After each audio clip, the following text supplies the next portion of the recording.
11월의 마지막 주일 하나님 앞에 함께 예배드리고 또 감사함으로 나온 우리 성도님들에게 성령 하나님의 충만한 은혜가 함께하기를 소원합니다.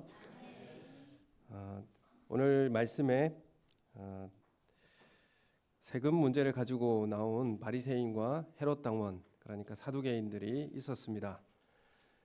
이들이 예수님을 해하려고 나와왔는데 직접 손을 대는 것보다는 예수님을 로마 총독에 넘겨서 처리하기 위해서 고소할 구실을 찾기 위해서 바리새인과 헤롯 당원들로 예수님께 나온 것입니다. 그리고 가지고 나온 질문이 세금 문제를 가지고 나왔습니다. 예수님은 가이사에게 세금을 내는 게 좋습니까? 옳지 않습니까? 이렇게 이제 질문하는 것이죠. 예수님이 이 질문을 받고 어떤 대답을 하더라도 공경에 빠지는 그런 질문이었습니다. 그래서 로마에 세금을 내라고 하면 매국노가 되어서 백성들에게 버림을 받을 것이고 또 내지 말라고 하면 로마의 정치범으로 고소를 당하게 되는 그런 어려운 공경에 빠지는 그런 질문이었습니다. 사실 이 바리새인과 사두개인, 사실 바리새인과 사두개인은 둘이 친한 사이는 아닙니다. 대립적인 관계였고 서로 그 노선이 같지 않아서 항상 대립적이고 싸웠던 그런 그룹이었습니다. 그런데 지금 예수님을 해하려고 함께 한마음이 되어서 나오고 있는 이 바리새인과 또 헤롯 당원 서기관을 우리가 보게 됩니다. 그래서 이 예수님이 이 질문을 받고 난 다음에 데나리온 동전을 꺼내보라 이렇게 말씀을 하시면서 사실 데나리온이라고 하는 이 동전도 가지고 다니면 사실 유대인들에게는 꺼리는 동전이었습니다. 왜냐하면 거기에는 로마 황제의 형상이 새겨져 있기 때문에 그랬습니다. 그런데 그 동전을 꺼내보라고 하면서 그 형상과 글이 누구의 것이냐 이렇게 묻습니다. 그 형상이 누구의 것이냐. 그러자 바리새인이 이렇게 말합니다. 가이사의 것입니다. 이렇게 대답을 하죠. 이 동전에 가이사의 황제의 형상이 새겨져 있고 뒤에는 로마가 평화와 풍요를 준다라는 이 글이 써져 있습니다. 형상과 글이 무엇이냐 이렇게 질문하는 것이죠. 사실 동전에 무슨 형상이 있느냐 이렇게 질문을 예수님이 하고 있는데 두 가지 의미가 담겨 있습니다. 로마의 황제의 형상을 따라서 거기에 충성하고 있느냐 아니면 우리는 누구의 형상을 따라 창조되었습니까? 하나님의 형상으로 창조된 자녀면 누구에게 충성하고 순종해야 되느냐 이 두 가지 의미가 이 질문 예수님의 질문 가운데 함께 담겨 있는 것입니다. 그래서 여기에 누구의 형상이 있느냐 이렇게 질문하는 것이지만 하나님의 형상으로 창조된 하나님 백성이 너는 맞느냐? 너는 하나님의 형상으로 창조된 하나님의 자녀가 맞느냐? 이렇게 예수님은 묻고 있는 것입니다. 사실 이 유대 지도자들이 보이는 육신적 권력에는 지배당하고 세금을 내고 있는데 정작 보이지 않는 하나님의 형상으로 창조된 하나님의 백성은 너희는 어디에 세금을 지금 내고 있느냐? 지금 이렇게 예수님은 묻고 계시는 것입니다. 사실 우리가 바리새인이라고 하는 이 사람들을 한번 깊이 생각해 볼 필요가 있습니다. 바리새인들 어떤 사람들입니까? 바리새인들은 말 그대로 구별된 사람들 이런 의미입니다. 그래서 우리는 구별되게 살겠다, 거룩하게 살겠다라고 선언하고 열심히 율법을 지키고 그렇게 살아왔던 사람이 바로 바리새인들입니다. 철저히 말씀을 지키고 구별되게 살겠다. 그런 이제 의미로 바리새인이라는 그런 별명이 붙은 것입니다. 그래서 신구약 중간기에 보면 말라기부터 예수님이 오시는 그 때에 중간기라고 하는데 이스라엘은 헬라 제국의 지배를 받게 됩니다. 헬라 제국의 문화가 이스라엘에 들어올 때에 성전에 우상이 세워지게 됩니다. 그래서 이 성전에 우상이 들어오는 걸 용납할 수 없겠다라고 광야로 뛰쳐나간 사람들이 누구냐 하면 바리새인들입니다. 우리는 이렇게 할 수 없다라고 광야로 뛰쳐나갔습니다. 광야는 살 수 없는 곳이거든요. 그래서 우리는 여기에서 도저히 살 수 없다. 헬라 문화와 그리고 성전에 우상이 들어있는 이런 모습으로는 우리가 살 수 없다. 그래서 구별되어지는 철저한 삶을 살겠다고 광야로 뛰쳐나갔고, 그래서 권력과 기득권에서 멀어진 사람들이 바리새인들이었습니다. 그래서 권력과 기득권에서 멀어지고 어디로 들어갔냐면 민중들, 백성들 사이에 들어가게 되었고, 성전에서 떠나서 어디로 가게 됐냐면 회당으로 들어가게 된 것입니다. 그래서 순수한 유대 율법을 추구했기 때문에 바리새인들은 민족주의자 그리고 보수주의자들이라 이렇게 불리게 되었습니다. 반대로 사두개인들은 어떤 사람들이었느냐 하면 헬라 철학 사상을 수용했습니다. 그리고 그들은 진보주의자들이었습니다. 그래서 항상 권력 주변에서 정치적 권력과 함께했던 사람들이 사두개인들입니다. 그러니까 바리새인과 사두개인이 함께 할 수 있겠습니까? 정치 노선을 함께 가져갈 수 있겠습니까? 바리새인이 추구하는 하나님 나라는 어떤 나라일까? 민족적 봉기를 일으켜서 그래서 독립을 쟁취하는 것, 이게 하나님 나라인 것으로 그렇게 노선을 가지고 있었고, 사두개인들은 어떻게든 정치적 힘과 권력을 가지고 그것을 가지고 정치적인 전쟁을 일으키고 그래서 독립을 이루겠다, 힘을 소유해서 하겠다, 이런 의미가 이제 사두개인들이 가지고 있었던 하나님 나라, 그러니까 이스라엘이 독립을 이루고 그리고 다윗의 나라와 같은 그런 하나님 나라를 가지겠다, 이런 노선이 있었습니다. 그래서 이 바리새인들과 사두개인들 간에는 이런 다른 노선들 때문에 자신들의 정당성을 입증하기 위해서는 큰 힘이 필요했습니다. 그래서 이 힘을 무엇으로 사용했느냐 하면 백성들이 누구를 지지하느냐, 이게 가장 중요한 관건이었습니다. 바리새인들에게 많은 사람들이 지지해주고 사람들이 동조해주는 것, 그게 가장 큰 힘이었고 자신들에게는 정당성을 입증하는 그런 도구가 되었습니다. 그래서 이 바리새인들과 사두개인들은 항상 이 군중들의 지지를 얻으려고 혈안이 되어 있었습니다. 그래서 이 사람들의 지지와 인정을 받기 위해서 혈안이 되어 있는 그런 제 삶을 살게 된 것이 바리새인과 사두개인들 간의 모습이었습니다. 헬라 제국의 지배를 받고 있다가 이스라엘이 잠깐 독립을 하게 됩니다. 그 마카비 왕조라고 하는 하수몬 왕조가 이제 세워지게 되는데, 잠깐 독립을 하게 되었을 때에 그 하수몬 왕가가 왕과 대제사장직을 함께 겸하겠다라고 하는 이런 선언을 합니다. 사실 대제사장은 그렇게 하는 게 아니죠. 아론의 자손들이 대를 이어서 하게 되는데 왕도 되고 대제사장도 되겠다, 이러니까 잘못됐다라고 지적을 합니다. 누가 하느냐 하면 바리새인들이 지적을 하고 반대하게 됩니다. 반대를 했기 때문에 이 하수몬 권력으로부터 또 배척을 받고 추방되어서 정치적 박해를 당하게 됩니다.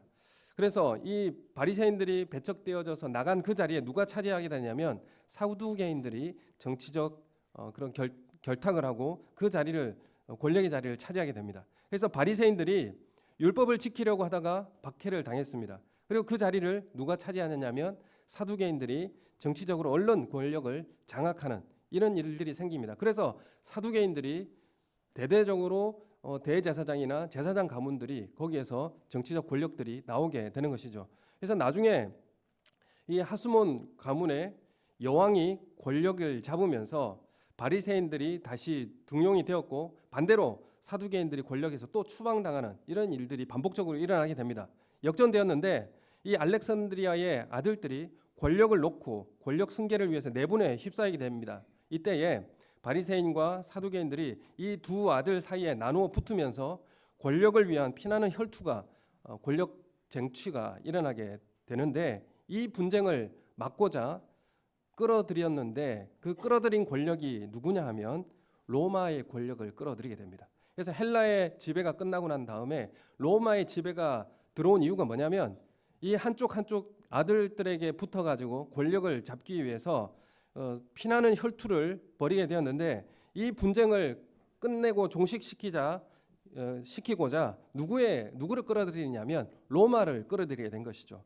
로마를 통해 중재하려고 했는데 폼페이우스 장군이 들어와서 이스라엘을 함락시켜 버립니다. 유대를 함락시켜 버리고, 그리고 이 내전 때문에 로마의 지배 아래 들어가 버리게 된 것이죠. 그리고 유대의 권력을 친 로마 사람인 누구에게 권력을 이제 이양해 버리냐면 헤롯 대왕에게 주게 됩니다. 그래서 로마의 지배가 시작되는 것이죠. 왜 이런 로마의 지배가 시작됐습니까? 바리새인과 사두개인의 권력 투쟁을 인하여서 이 로마가 들어오게 된 것입니다. 이 헤롯 왕이 헬레니즘 문화를 이제 가지고 왔기 때문에 이제 로마가 세운 이 헤롯 대왕이 헬레니즘 문화를 다시 유대에 가져오게 됩니다. 그래서 사두개인들은 권력주의에 몰려들었고, 그러나 반대로 바리새인들은 보수주의고 민족주의자들인 이 바리새인들은 다시 권력에서 멀어져서 군중 속으로 흩어지게 됩니다. 그래서 사두개인들은 헤롯의 줄을 서서 대제사장까지 임명되는 그런 일들이 벌어지게 됩니다. 그런데 바리새인들은 헬레니즘 정책에 늘 반대하다가 헤롯에게 핍박을 받고 우상을 만드는 것에 반대하다가 사실 바리새인들은 수천 명의 학살을 당하기도 합니다. 그래서 로마 황제의 그 호구조사가 있었습니다. 그런데 인구조사라고 하는 것이 유대인들은 받아들일 수 없는 일이었거든요. 다윗도 인구조사하다가 큰 징계를 받았기 때문에 이 바리새인들 중심으로 우리는 로마 황제를 통한 호구조사를 할 수 없다. 왜냐하면 우리의 주인은 누구이기 때문입니까? 하나님이시기 때문에 우리는 응할 수 없다. 이렇게 바리새인들은 반대합니다. 그러자 2,000명이 바리새인들이 십자가에 처형을 당하게 됩니다. 그리고 로마 총독 빌라도가 예루살렘에서 율법을 어기는 일을 합니다. 성전에 자기 마음대로 제사를 드리고 율법을 어기고 성전에 우상을 들여놓고 이런 일들을 하게 되자 바리새인들은 죽음을 각오하고 결사반대합니다. 그러다가 빌라도에게 수많은 사람들이 죽임을 당하는 이런 일도 있었습니다. 그래서 예수님이 오시기 전까지 바리새인들은 어떤 삶을 살았는가, 사두개인들은 어떤 삶을 살았는가, 우리 한번 살펴볼 필요가 있습니다. 예수님이 오시기 전까지 바리새인들은 율법을 지키다가 목숨을 잃고 박해를 당했던, 그리고 권력의 자리를 뛰어넘어서 그냥 광야로 뛰쳐나갔던, 하나님의 말씀을 지키기 위해서 광야로 뛰쳐나갔던 이 사람들이 바로 바리새인들이었습니다. 그래서 바리새인들은 민족주의자들이라 이렇게 말씀드릴 수가 있고, 율법을 철저히 지키는 보수주의자다 이렇게 말씀드릴 수 있습니다. 그래서 헤롯 당과 바리새인들이 함께 예수님을 찾아왔죠. 그러니까 바리새인들과 사두개인들이 함께 예수님을 찾아와서 질문한 겁니다. 가이사에게 세금을 내야 됩니까? 안 내야 됩니까? 이런 질문을 하고 있는 것이죠. 한마음이 되어서 지금 찾아오게 된 것입니다. 그래서 헤롯 당은 바리새인들과 전혀 다른 친로마 정치 노선을 따르고 있는 사람들입니다. 그래서 바리새인과 전혀 다른 가치를 가졌던 헤롯 당 사람들과 합쳐서 예수님을 대적하기로 작정하고 지금 찾아온 것입니다. 예수님을 죽이고자 할 때는 한마음이 되었죠. 예수님을 죽이고자 할 때는 바리새인들과 사두개인들이 하나가 되어서 예수님을 찾아오게 된 것입니다. 바리새인은 율법과 전통을 붙잡고 회당을 중심으로 군중들에게 지지를 얻으려고 했고, 사두개인들은 율법만 붙잡고 성전을 기점으로 민중들에게 지지를 얻으려고 했습니다. 그러니까 바리새인은 회당을 중심으로 민중들 사이에 지지를 얻으려고 했고, 사두개인들은 성전을 거점으로 권력주의에서 사람들의 지지를 얻으려고 했습니다. 어떻게 이들이 하나가 되었습니까? 그것은 예수님께서 광야에서 사역하실 때에 많은 백성들이 누구에게 몰려갑니까? 예수님께 몰려가게 되죠. 많은 사람들의 지지를 누가 받게 됩니까? 예수님이 받게 되죠. 자신들의 힘으로 삼는 이 사람들의 지지를 누가 가져갑니까? 예수님이 인기를 다 가지고 가니까 바리새인과 사두개인들이 어떻게 됩니까? 하나가 되어서 예수님을 대적하러 나오는 것입니다. 바리새인을 지지하는 여론과 동조하는 많은 사람들이 사실 바리새인들에게 필요한 것입니다. 왜 바리새인들에게 나를 지지하고 나를 인정해주는 그런 많은 사람들이 왜 필요할까요? 그것이 바리새인들에게는 자신들의 힘이었습니다.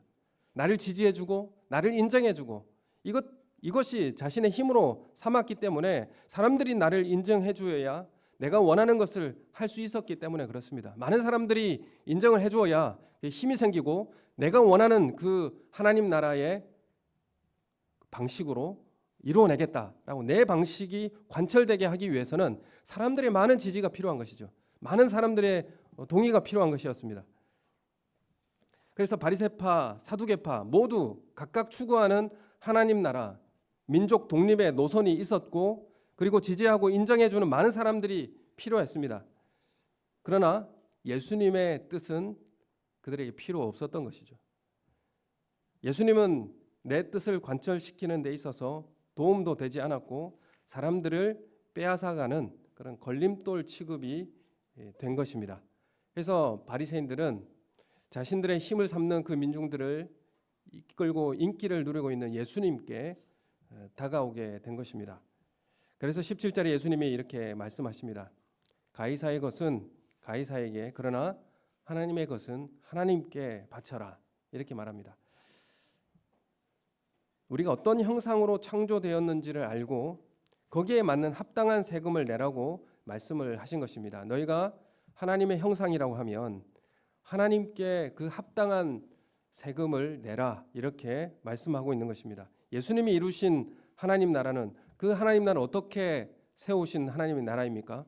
바리새인들과 사두개인들이 원하는 많은 사람들의 인정과 그런 지지를 받고 그들이 원하는 대로 이루어져서 하나님 나라가 이루어진 게 아니라, 예수님의 하나님 나라의 완성은 십자가의 죽으심으로 하나님 나라를 이루신 것이었습니다. 십자가로 이루셨다라는 것은 자신을 낮추시고 섬김으로 자신을 내어주셔서 십자가의 죽으심으로 세워지는 나라가 바로 하나님 나라입니다. 많은 사람들의 인정을 받아, 지지를 받아 내 뜻을 관철시키려는 그런 삶이 아니라 하나님의 형상을 따라 주님의 뜻에 죽기까지 순종하는 것으로 하나님 나라는 이루어지는 것입니다. 바리새인들은 왜 많은 사람들의 지지와 인정이 필요했습니까? 내가 원하는 내 뜻이 관철되는 데 있어서 힘이 필요한 것이죠. 그 힘이 어디에서 나온다고 생각했습니까? 많은 사람들의 지지와 동조가 필요했다는 것이죠. 그런데 이것을 다 예수님이 가져가니까 예수님의 뜻에는 따를 수 없고 예수님을 적대적으로 그렇게 찾아오는 이런 모습이 될 수밖에 없었습니다.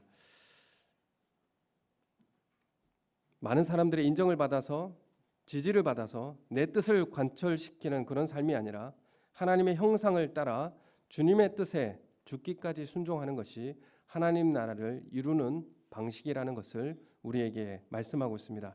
오늘 베드로전서 2장 18절에서 25절에 나오는 말씀을 우리 함께 한 목소리로 같이 읽겠습니다. 시작. 사환들아, 범사에 두려워함으로 주인들에게 순종하되 선하고 관영하는 자들에게만 아니라 또한 까다로운 자들에게도 그리하라. 부당하게 고난을 받아도 하나님을 생각함으로 슬픔을 참으면 이는 아름다우나 죄가 있어 매를 맞고 참으면 무슨 칭찬이 있으리요. 그러나 선을 행함으로 고난을 받고 참으면 이는 하나님 앞에 아름다우니라. 이를 위하여 너희가 부르심을 받았으니 그리스도도 너희를 위하여 고난을 받으사 너희에게 본을 끼쳐 그 자취를 따라오게 하려 하셨느니라. 그는 죄를 범하지 아니하시고 그 입에 거짓도 없으시며 욕을 당하시되 맞대어 욕하지 아니하시고 고난을 당하시되 위협하지 아니하시고 오직 공의로 심판하시는 이에게 부탁하시며 친히 나무에 달려 그 몸으로 우리 죄를 담당하셨으니 이는 우리로 죄에 대하여 죽고 의에 대하여 살게 하려 하심이라. 그가 채찍에 맞음으로 너희는 나음을 얻었나니 너희가 전에는 양같이 길을 잃었더니 이제는 너희 영혼의 목자와 감독 되신 이에게 돌아왔느니라. 아멘. 하나님 나라는 어떻게 세워지는 것입니까? 바리새인들과 서기관들이 사두개인들이 원하는 그 자신들의 노선을, 그 힘을 어디로부터 가져오려고 했습니까? 많은 사람들의 인정을 받고 지지를 받고 그것에서 자신의 힘을 찾고 그 뜻대로 관철시키려고 했습니다. 그러나 하나님의 형상은 하나님의 뜻, 그러니까 욕을 당하시되 맞대어 욕하지 아니하시고 고난을 당하되 위협하지 아니하시고 오직 공의로 심판하시는 이에게 부탁하시는 삶, 이것이 하나님 나라의 가치를 가지고 살아가는 하나님의 형상다운 세금을 내는 삶이다, 이렇게 우리에게 말씀하는 것입니다. 이것이 하나님 나라의 형상이 통용되는 삶이고, 그리고 하나님 나라에 통용되는 세금이다, 이렇게 말씀드릴 수가 있습니다. 여러분은 어떤 형상으로 누구에게 세금을 내고 있습니까? 세상의 형상에 그 합당한 그런 모습으로 세상과의 그 모습의 세금을 내고 있습니까? 아니면 주님의 뜻에 합당한 세금을 내는 그런 모습으로 살아가고 있는가? 오늘 우리의 삶을 돌아보면서 주님의 뜻이 우리의 삶에 실현되어지는 그런 삶을 사시기를 예수님의 이름으로 축원합니다. 우리 함께 기도하겠습니다.